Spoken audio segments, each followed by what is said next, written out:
Assalamualaikum warahmatullahi wabarakatuh. Nama saya Radika Febriansyah dari Universitas Islam Riau. Selanjutnya kali ini saya akan melanjutkan yaitu membaca buku pemrograman web itu bab 2, Semantik HTML and Accessibility. Capaian pembelajaran atau learning outcomes. Setelah menamatkan bab ini, kamu akan mampu menganalisis perbedaan antara kode HTML statis atau string dengan representasi hidupnya di browser. Menerapkan elemen semantik yang tepat untuk meningkatkan keterbatasan kode dan peringkat SEO.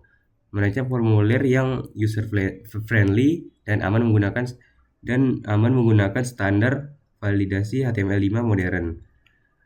Selanjutnya mengimplementasi prinsip aksesibilitas agar aplikasi dapat digunakan untuk pengguna difabel maupun power user. Mengoptimalkan metadata halaman untuk interaksi media sosial dan mesin mencari menggunakan OpenGraph dan schema.org. Yang pertama itu the DOM atau Document Object Model, peta hidup halaman web. Banyak pemula yang salah kaprah mengira bahwa HTML yang mereka ketik di text editor adalah benda yang sama dengan apa yang dimanipulasi oleh JavaScript di browser. Kenyataannya, file HTML hanyalah sekumpulan teks mati yang berisi instruksi arsitektur, sedangkan yang hidup di dalam memori browser adalah dokumen objek model atau DOM. Bayangkan file HTML-mu sebagai naskah skenario film, sedangkan DOM adalah panggung teater tempat para aktor atau elemen benar-benar berdiri, bergerak, dan berinteraksi secara live. Ketika browser memuat halamanmu, ia melakukan proses parsing untuk mengubah teks statis tersebut menjadi struktur pohon objek yang dinamis. Struktur pohon ini merepresentasikan hierarki elemen di mana HTML adalah akar atau root yang kemudian bercabang menjadi head dan body, lalu terus bercabang hingga ke elemen terkecil seperti tombol atau teks. Tanpa transformasi menjadi DOM, JavaScript tidak akan pernah bisa menyentuh, mengubah, atau menghapus elemen apapun di halaman web karena JavaScript hanya mengerti bahasa objek, bukan bahasa markup mentah. Nah, dalam struktur pohon ini, setiap bagian dari halaman web dipresentasikan sebagai node. Ada banyak jenis node, tetapi yang paling sering kita manipulasi adalah elemen node seperti div, p, dan text node isi tulisan dalam elemen. Hubungan antar node ini sangat mirip dengan silsilah keluarga. Elemen yang membungkus elemen lain disebut parent. Elemen yang berada di dalamnya disebut child, dan elemen yang berada di level yang sama dalam satu pembungkus disebut sibling. Pemahaman tentang hubungan kekerabatan ini sangat krusial karena kamu nanti menggunakan CSS selector atau melakukan DOM traversing dengan JavaScript. Misalnya jika kamu ingin mengubah warna tombol tertentu, kamu seringkali harus menavigasi dari elemen kaki atau kontainer utama turun ke elemen cucu atau tombol itu sendiri. Jika struktur DOM berantakan atau terlalu dalam, performa aplikasi bisa menurun karena browser harus bekerja lebih keras untuk menelusuri hubungan antar node tersebut saat melakukan rendering. Salah satu kekuatan utama DOM adalah sifatnya yang menyediakan API atau Application Programming Interface untuk bahasa pemrograman luar seperti JavaScript. Ini berarti DOM menyediakan sekumpulan tombol dan tuas standar yang bisa digunakan oleh script untuk mengendalikan halaman. Properti seperti inner HTML, text content, atau metode seperti append child dan add event listener adalah jembatan yang disediakan DOM agar logika pemrograman bisa mengubah tampilan visual. Tanpa API ini, halaman web hanya akan menjadi poster digital statis yang membosankan seperti di era web 1.0. Konsep ini menjadikan browser bukan sekedar penampil dokumen, melainkan sebuah platform aplikasi yang kompleks. Setiap kali kamu melihat notifikasi muncul tanpa reboot atau menu drop-down terbuka saat diklik, itu adalah hasil kerja JavaScript yang sedang menyetir DOM melalui API yang tersedia. Namun, memanipulasi DOM secara langsung memiliki biaya performa yang cukup mahal, sebuah konsep yang sering disebut sebagai DOM tracing. Seringkali kita mengubah geometri elemen, misalnya mengubah lebar atau tinggi. Browser harus menghitung ulang tata letak seluruh halaman dan mengecer ulang pixel-pixelnya. Bayangkan Bayangkan jika kamu menyuruh tukang bangunan untuk memindahkan tembok rumahmu 1 cm ke kanan setiap 1 detik. Tukang itu pasti akan kelelahan dan rumahmu bisa runtuh. Inilah sebabnya mengapa framework modern seperti React atau Vue menggunakan konsep virtual DOM, yaitu sebuah salinan DOM di memori yang bisa diubah-ubah dengan sangat cepat. Hanya ketika semua perubahan selesai dihitung di virtual DOM, framework akan memperbarui DOM asli sekaligus dalam satu waktu atau batch update, meminimalkan kerja berat browser. Penting juga untuk memahami bahwa apa yang kamu lihat di Vue Search browser seringkali berbeda dengan apa yang ada di DOM saat ini.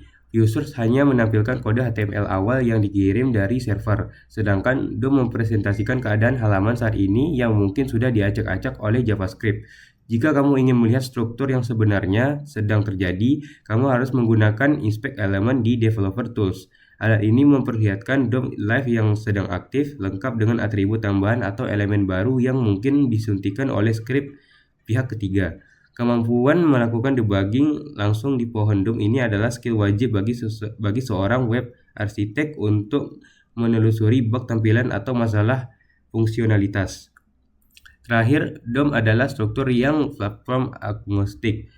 Artinya konsep ini tidak hanya berlaku di browser Chrome atau Firefox, tetapi juga bisa diimplementasikan di lingkungan lain. Misalnya mesin pencari seperti Googlebot juga membangun versi DOM mereka sendiri, atau sering disebut headless browser. Untuk memahami isi halamanmu demi keperluan indeksasi, bahkan teknologi modern memungkinkan kita merender DOM di sisi server atau server-side rendering sebelum dikirim ke pengguna. Dengan memahami bahwa DOM adalah representasi data dari UI atau user interface, kamu bisa memisahkan pemikiran antara bagaimana data disimpan dan bagaimana data ditampilkan. Ini adalah fondasi berpikir sistematis yang membebaskan seorang coder pemula dengan software engineer yang matang. Dan yang kedua itu semantic elements, mengkode dengan makna bukan hanya gaya. Di masa lalu yang kelam, pengembang web memiliki kebiasaan buruk membangun seluruh halaman menggunakan tag div yang tak ada habisnya. Sebuah fenomena yang dikenal sebagai div sub. Tag div adalah elemen non-semantik, artinya ia tidak memberikan informasi apapun tentang isi di dalamnya kepada browser maupun pengembang lain. Ia hanyalah kotak kosong generik. Ketika kamu melihat kode yang berisi ratusan div bersarang, sangat sulit untuk membedakan mana yang merupakan navigasi, mana artikel utama, dan mana bagian footer hanya dengan sekilas pandang. Masalah ini tidak hanya membuat kode sulit dirawat, tetapi juga membingungkan mesin pencari yang mencoba memahami struktur kontenmu. Googlebot akan melihat halamanmu sebagai tumpukan kotak tanpa label. Kesulitan menentukan mana konten prioritas yang harus diunggulkan dalam hasil pencarian. Kehadiran semantik HTML di standar HTML5 datang untuk menyelamatkan kita dari kekacauan ini dengan memperkenalkan tag-tag yang memiliki makna intristik. Elemen seperti header, nav, main, artikel, aside, dan footer menjelaskan peran mereka masing-masing dalam struktur dokumen. Ketika kamu membungkus menu navigasi dengan tag nav, kamu secara eksplisit memberitahu mesin, "Hey, ini adalah kumpulan link penting untuk berpindah halaman." Ini seperti memberi label yang jelas pada setiap rak di gudang logistik. Alih-alih semua kotak bertuliskan barang, kini ada kotak makanan, elektronik, dan pakaian. Kejelasan ini memungkinkan algoritma mesin pencari atau SEO untuk mengindeks kontenmu dengan jauh lebih akurat, memberikan bobot lebih pada teks di dalam artikel dibandingkan teks di dalam aside atau footer. Salah satu perdebatan klasik dalam semantik adalah perbedaan antara section dan artikel yang seringkali membingungkan pemula. Aturan praktisnya sederhana. Artikel digunakan untuk konten yang bersifat independen dan bisa berdiri sendiri, seperti postingan blog, komentar forum, atau kartu produk e-commerce. Jika kamu mencabut elemen artikel tersebut dan menempelkannya di situs lain atau RSS feed, isinya masih tetap masuk akal dan utuh. Sebaliknya, section digunakan untuk mengelompokkan konten yang memilih tema sama tapi merupakan bagian dari satu kesatuan narasi yang lebih besar, seperti bab dalam buku atau segmen tentang kami di halaman profil. Menggunakan keduanya dengan tepat menunjukkan kedewasaanmu dalam menyusun arsitektur informasi, bukan sekadar menata tampilan visual. Manfaat semantik tidak hanya berhenti pada mesin, tetapi juga sangat berdampak pada developer experience atau DX. Dalam kerja tim, bayangkan kamu bergabung dengan tim baru dan harus memperbaiki bug di halaman kodenya yang belum pernah kamu lihat sebelumnya. Jika kodenya penuh dengan div dan kelas CSS yang aneh seperti box top left to, kamu akan menghabiskan waktu berjam-jam hanya untuk mencari lokasi bug tersebut. Namun jika kodenya menggunakan struktur semantik yang rapi, kamu bisa langsung melompat ke bagian form di dalam main atau tautan kontak di footer dengan instruksi yang tepat. Semantik bertindak sebagai dokumentasi yang tertulis langsung dalam kode, mengurangi beban kognitif saat membaca dan memahami alur dokumen.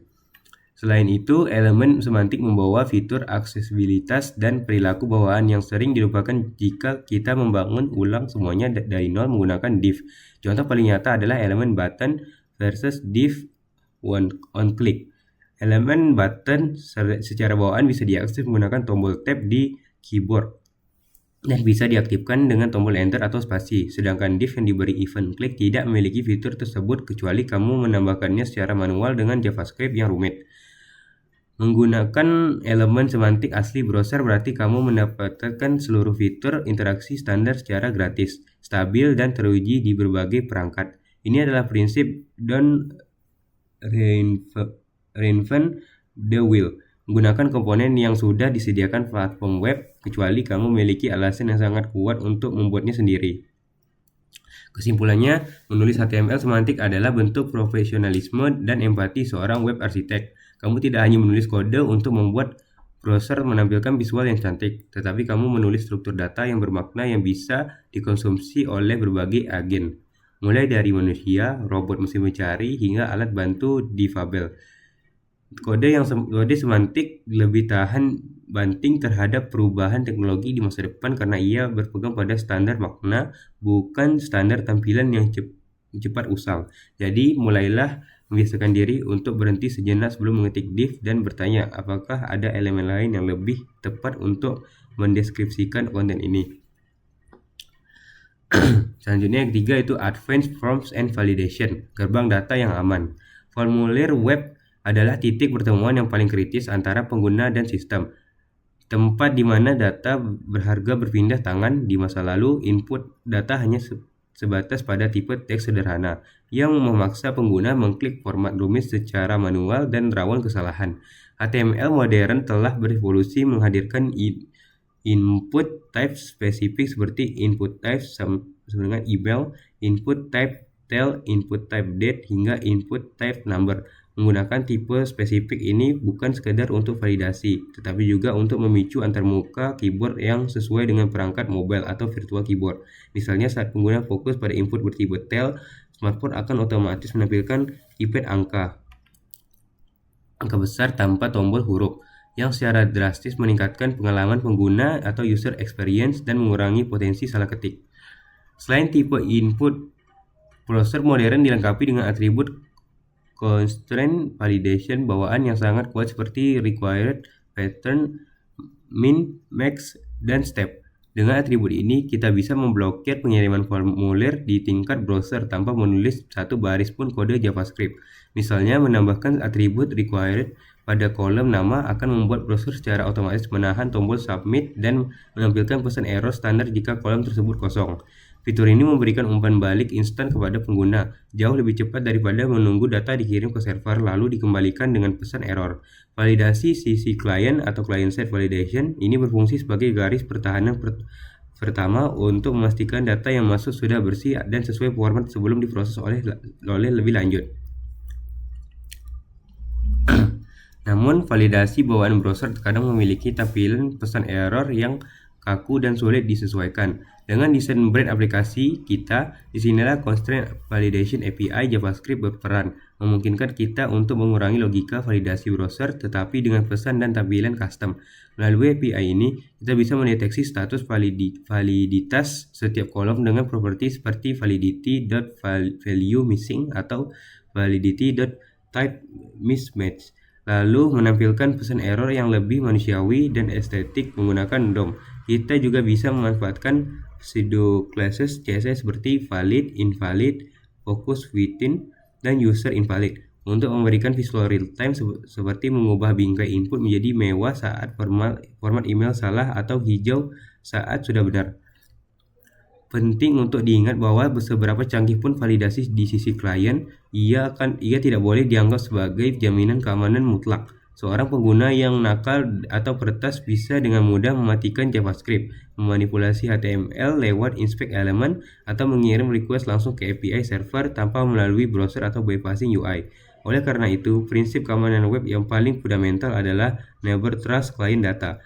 Validasi di HTML dan JavaScript hanyalah fitur kenyamanan untuk UX yang baik, sedangkan validasi keamanan yang sesungguhnya atau sanitasi input pengecekan format data wajib dilakukan ulang di sisi server atau backend. Mengandalkan validasi klien saja dengan mengunci pagar rumah dengan selotip terlihat aman tapi sangat mudah diterobos. Aspek lain yang sering dilupakan dalam pembuatan form adalah pelindungan terhadap bot otomatis dan spam. Formulir yang terbuka di internet adalah sasaran empuk bagi bot yang ingin menyuntikkan link iklan atau mencoba serangan brute force. Teknik tradisional seperti CAPTCHA yang menyuruh user menebak gambar lampu lalu lintas seringkali merusak konversi karena menyulitkan pengguna asli. Pendekatan modern lebih menyukai teknik honeypot, yaitu membuat kolom input tersembunyi yang tidak terlihat oleh manusia tapi akan diisi oleh bot bodoh. Jika kolom itu terisi, server akan otomatis menolak data tersebut. Strategi ini menyeimbangkan antara keamanan sistem dan keamanan pengguna, memastikan bahwa manusia tidak dihukum karena kejahatan yang dilakukan oleh mesin. Terakhir, desain formulir yang baik harus memperhatikan aksesibilitas, terutama penggunaan elemen label yang terhubung secara eksplisit dengan inputnya menggunakan atribut for dan ID. Klik pada teks label harusnya otomatis memindahkan fokus kursor ke dalam kolom input terkait, sebuah fitur kecil yang sangat membantu pengguna dengan gangguan motorik yang kesulitan membidik kolom input kecil. Placeholder di dalam input tidak boleh menggantikan fungsi label karena placeholder akan hilang saat pengguna mulai mengetik, membuat pengguna lupa apa yang harus diisi. Membangun formulir yang inklusif, aman, dan mudah digunakan adalah seni tersendiri yang menggabungkan psikologi pengguna, desain visual, dan ketelitian teknis. Selanjutnya yang keempat, web accessibility, jalan tol untuk semua orang. Web accessibility yang sering disingkat menjadi ASBLY karena ada 11 huruf antara A dan Y. Seringkali disalahartikan hanya sebagai fitur untuk penyandang tunanetra. Padahal aksesibilitas adalah tentang inklusivitas universal yang menguntungkan. Efek awalnya trotoar landai dibuat untuk pengguna kursi roda, tetapi ternyata juga sangat membantu orang yang membawa koper, orang tua dengan kereta bayi, atau pesepeda. Di web, seperti kontras warna yang tinggi tidak hanya membantu orang dengan gangguan penglihatan atau low vision, tetapi juga membantu kita melihat layar HP saat berada di bawah terik matahari. Video dengan caption teks membantu teman tuli, tetapi juga membantu kita menonton konten di tempat umum yang bising atau di kantor diam-diam tanpa suara. Salah satu alat utama yang digunakan penyandang tunanetra untuk berselancar di internet adalah screen reader atau pembaca layar, sebuah software yang membacakan isi halaman web secara linear dari atas ke bawah, berbeda dengan mata kita yang bisa memindai halaman secara acak dan langsung fokus ke bagian penting. Screen reader memproses informasi secara berurutan. Disinilah struktur HTML yang benar menjadi sangat vital. Jika kamu menggunakan elemen semantik seperti heading H1 sampai H6 dengan urutan yang logis, pengguna screen reader bisa melompat atau antar bab dengan mudah atau skipping konten. Namun jika kamu menggunakan teks biasa yang hanya diperbesar ukurannya dengan CSS tanpa tag heading, pengguna tersebut akan tersesat dalam lautan teks tanpa navigasi. Bagi mereka, web yang tidak semantik adalah seperti buku tanpa daftar isi dan tanpa nomor halaman. Selain visual, navigasi keyboard adalah pilar utama aksesibilitas, terutama bagi pengguna yang memiliki keterbatasan motorik dan tidak bisa menggunakan mouse. Aplikasi web yang harus bisa dioperasikan sepenuhnya hanya dengan tombol Tab, Shift plus Tab, Enter, dan Space. Urutan fokus atau fokus order harus logis, bergerak dari kiri ke kanan dan ke atas dan ke bawah, mengikuti alur visual. Sayangnya, banyak developer yang mematikan outline fokus bawaan browser atau outline none demi alasan estetika tanpa memberikan pengganti, membuat pengguna keyboard buta arah karena tidak tahu elemen mana yang sedang aktif. Ini adalah dosa besar dalam aksesibilitas. Lalu pastikan ada indikator visual yang jelas saat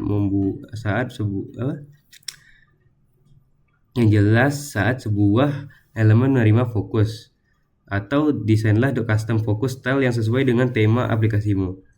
Ketika elemen HTML standar tidak cukup untuk membuat komponen UI yang kompleks seperti accordion, tabs, atau modal dialog, kita membutuhkan bantuan WARIA atau Web Accessibility Initiative Accessible Rich Internet Application. ARIA adalah sekumpulan atribut khusus seperti ARIA Label, ARIA Expanded, ARIA Hidden yang memberikan informasi tambahan kepada teknologi. Bantu, contohnya tombol icon hamburger menu mungkin tidak memiliki teks sehingga screen reader hanya akan membacanya sebagai button. Dengan menambahkan ARIA Label main menu, kita memberikan konteks yang hilang tersebut. Namun aturan emas penggunaan ARIA adalah no ARIA is better than bad ARIA. Jika kamu bisa menggunakan elemen HTML asli yang sudah aksesibel, gunakanlah itu. Gunakan ARIA hanya sebagai penambal atau polyfill semantik ketika HTML natif sudah mentok. Kita juga harus memperhatikan teks alternatif atau alt text pada gambar yang seringkali diisi asal-asalan atau dikosongkan. Alt text bukan tempat untuk menaruh keyboard SEO sampah, melainkan deskripsi fungsional atau visual dari gambar tersebut bagi mereka yang tidak bisa melihatnya. Jika gambar tersebut murni dekoratif atau seperti hiasan background, atribut alt harus dikosongkan alt agar screen reader melewatinya dan tidak membacakan image 001.jpg yang mengganggu. Sebaliknya, jika gambar itu terisi informasi penting seperti grafik penjualan, deskripsinya harus menjelaskan tren data tersebut, bukan tak hanya bilang gambar grafik. Menulis alt text yang baik adalah latihan empati dan komunikasi yang memaksa kita memahami inti pesan dari konten visual yang kita sajikan. Aksesibilitas bukan lagi hanya sekadar himbauan moral, tetapi sudah menjadi persyaratan hukum di banyak negara maju dan standar wajib bagi perusahaan global. Mengabaikan aksesibilitas berarti menutup pintu bagi sekitar 15% populasi dunia yang memiliki disabilitas, yang merupakan potensi pasar yang sangat besar. Lebih dari itu, situs yang aksesibel biasanya memiliki kode yang lebih bersih, performa yang lebih ringan, dan peringkat SEO yang lebih baik karena Google sangat menyukai konten yang terstruktur rapi. Jadi jangan posisikan aksesibilitas sebagai tugas tambahan di akhir proyek atau afterthought, melainkan jadikan sebagai prinsip desain sejak awal baris kode pertama ditulis. Membangun web yang inklusif adalah tanda kedewasaan seorang engineer yang peduli pada dampak karyanya terhadap manusia. Artinya yang kelima, SEO dan metadata, kartu nama digitalmu. Di era informasi yang banjir bandang ini, konten yang hebat tidak akan ada artinya jika tidak bisa ditemukan oleh orang lain. SEO atau Search Engine Optimization bukanlah sihir hitam atau sekadar menabur kata kunci, melainkan tentang membantu robot mesin pencari atau crawlers atau spiders memahami konteks dan relevansi halamanmu. Metadata yang hidup di dalam tag head dan tidak terlihat langsung di halaman browser berfungsi sebagai kartu nama atau proposal bisnis yang kamu sodorkan kepada Google, Bing, dan media sosial. Tag, title, dan meta description adalah elemen yang fundamental. Mereka menentukan apa yang muncul di halaman hasil pencarian atau SERP, judul yang memikat, dan deskripsi yang akurat, dan meningkatkan click-through rate atau CTR secara drastis, yang pada gilirannya memberi sinyal positif ke algoritma ranking Google. Selain mesin pencari tradisional, cara kontenmu tampil di media sosial juga diatur oleh standar metadata yang disebut Open Graph Protocol atau OG. Pernahkah kamu membangkitkan link di WhatsApp atau Twitter dan melihat kartu pratinjo yang cantik lengkap dengan gambar, judul tebal, dan ringkasan? Itu adalah hasil kerja dari tag seperti meta property OG image, meta property OG title, dan meta property OG description. Tanpa tag ini, platform sosial akan mencoba menebak-nebak gambar nama dan yang harus diambil dari halamanmu. Seringkali mengambil gambar iklan atau logo yang terpotong jelek. Mengoptimalkan OG text adalah strategi marketing gratis yang membuat kontenmu terlihat profesional dan shareable, meningkatkan potensi viralitas di ekosistem sosial. Untuk level yang lebih tinggi, kita menggunakan struktur data atau skema.org, biasanya dalam format JSON, LD, atau JavaScript Object Notation for Link Data. Ini adalah cara kita memberikan kunci jawaban yang langsung kepada mesin mencari tentang isi data kita. Alih-alih membiarkan Google menebak bahwa angka 4.5 di halaman adalah rating produk, kita membungkusnya dalam skema JSON yang sangat eksplisit berkata ini adalah produk, harganya sekian, ratingnya 4,5, dan stoknya tersedia. Hasilnya, Google dapat menampilkan rich snippets di hasil pencarian, seperti bintang rating, harga, atau resep masakan yang langsung muncul tanpa user perlu membuka website.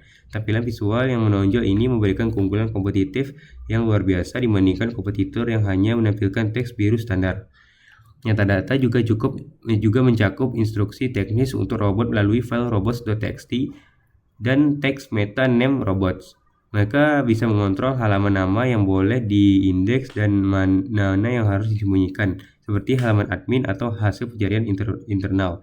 Konsep canonical URL atau link rel canonical juga sangat penting untuk mencegah masalah duplikasi konten. Jika sebuah artikel bisa diakses dari 3 URL berbeda, misalnya karena parameter tracking marketing, Google mungkin akan bingung mana yang asli dan membagi nilai rankingnya. Tag canonical membantu Google mengabaikan yang lain. Ini adalah versi orisinal yang harus kamu ranking. Ini menjaga otoritas halamanmu agar tidak terpecah-pecah. Jangan lupakan juga kaitan erat antara SEO dan performa yang diukur melalui Core Web Vitals. Metadata seperti meta name viewport yang sangat krusial untuk memberitahu browser bagaimana mengatur skala halaman di perangkat mobile, yang kini menjadi faktor ranking utama. Google tidak hanya menilai apa diisi kontenmu, tetapi juga seberapa nyaman pengguna saat mengonsumsinya. Halaman yang lambat, bergeser-geser saat dimuat, atau layout shift atau tidak responsif akan dihukum turun peringkatnya. Oleh karena itu, optimisasi teknis di bagian head seperti freeloading font atau DNS prefix juga menjadi bagian dari strategi SEO modern. Kesimpulannya, SEO dan metadata adalah jembatan yang menghubungkan kode teknis dengan audiens manusia. Kamu bisa membangun aplikasi web paling canggih dengan teknologi terkini, tapi jika mesin pencari buta terhadapnya dan media sosial gagal menampilkannya dengan baik, aplikasimu akan menjadi kota hantu. Seorang web arsitek harus memandang kode HTML tidak hanya sebagai instruksi visual atau browser, tetapi juga sebagai alat komunikasi data ke seluruh ekosistem internet. Metadata yang terstruktur rapi adalah investasi jangka panjang untuk memastikan karyamu mendapatkan perhatian dan lalu lintas pengunjung yang layak ia dapatkan. Hingga yang keenam, integrasi keislaman atau inklusivitas dan kejujuran struktur.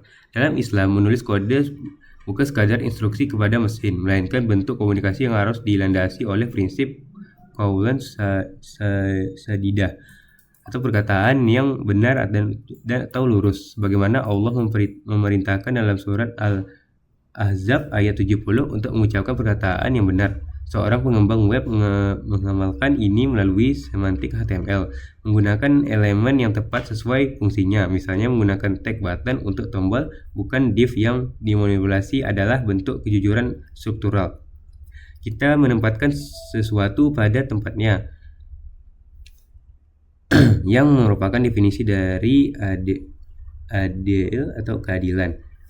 Membiarkan browser atau screen reader kebingungan karena kode yang tidak semantik adalah bentuk kezaliman kecil terhadap pengguna yang membutuhkan kejelasan informasi. Fokus utama bab ini pada web accessibility adalah manifestasi teknologi dari prinsip Ar-Rahman atau kasih sayang dan kepedulian terhadap kaum yang lemah. Islam sangat memuliakan penyandang disabilitas, sebagaimana diabadikan dalam surah bahasa yang menegur Nabi Muhammad SAW karena berpaling sejenak dari Abdullah bin Umi Maktum, seorang sahabat tunanetra. Dalam konteks digital, membuat website yang tidak bisa diakses oleh pengguna tunanetra yang menggunakan pembaca layar atau pengguna dengan keterbatasan motorik yang hanya menggunakan keyboard adalah bentuk pengabaian modern yang harus dihindari. Membangun web yang inklusif adalah implementasi hadis sebaik-baik manusia adalah yang paling bermanfaat bagi manusia lain, bermanfaat bagi semua manusia tanpa memandang keterbatasan fisik mereka. Upaya menerapkan validasi formulir dan pengalaman error yang baik sejalan dengan kaidah fikih izalatul darar, menghilangkan kemudaratan. Rasulullah SAW bersabda bahwa menyingkirkan gangguan Tari jalan adalah sedekah. Di jalan raya digital, duri tersebut bisa berupa formulir yang membingungkan, navigasi yang menjebak, dan instruksi yang tidak jelas yang membuat pengguna frustasi atau kehilangan harta atau salah transaksi. Dengan merancang antarmuka yang memvalidasi input secara santun dan membimbing pengguna menghindari kesalahan, itu sedang menyingkirkan duri digital yang insya Allah bernilai sedekah karena memudahkan urusan saudara kita. Selain itu, penggunaan metadata dan SEO yang etis berkaitan erat dengan prinsip tablik atau menyampaikan dan sidik jujur. Metadata adalah wajah konten konten kita di mesin pencari dan media sosial. Seorang muslim dilarang melakukan tadlis atau penipuan kualitas atau garar ketidakjelasan dengan membuat judul clickbait atau deskripsi meta yang tidak sesuai dengan isi konten hanya demi traffic. Struktur skema.org yang serapi adalah upaya kita untuk menyajikan informasi secara transparan atau baik, sehingga mencari ilmu dapat menemukan kebenaran dengan cepat dan akurat di tengah lautan informasi sampah. Terakhir, konsep DOM atau Document Object Model yang terstruktur rapi mengajarkan kita tentang nizam atau keteraturan dan ukhuwah atau persaudaraan antar elemen. Sebagaimana tubuh manusia yang satu bagaimana sakit maka bagian lain ikut merasakan. Kode HTML yang buruk di satu bagian bisa merusak tampilan di bagian lain. Membangun struktur yang kokoh dan saling menopang adalah cerminan dari bangunan umat yang solid. Buyanun Marsyuh. Dengan demikian, menulis HTML yang valid, semantik, dan aksesibel bukan hanya tuntutan teknis W3C, melainkan juga pemenuhan hak-hak sesama manusia untuk mendapatkan akses informasi yang setara dan bermartabat.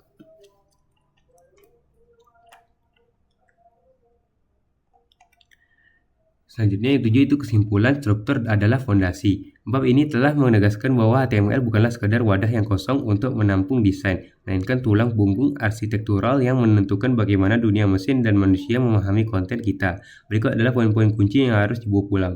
Yang pertama, DOM bukanlah file HTML. Kita belajar bahwa browser tidak membaca file teks, melainkan membangun DOM tree yang hidup di memori. Pemahaman ini mengubah cara kita melihat interaksi. Kita tidak mengedit teks, kita memanipulasi objek. Ini adalah landasan utama sebelum masuk ke JavaScript. Yang kedua, semantik adalah investasi jangka panjang.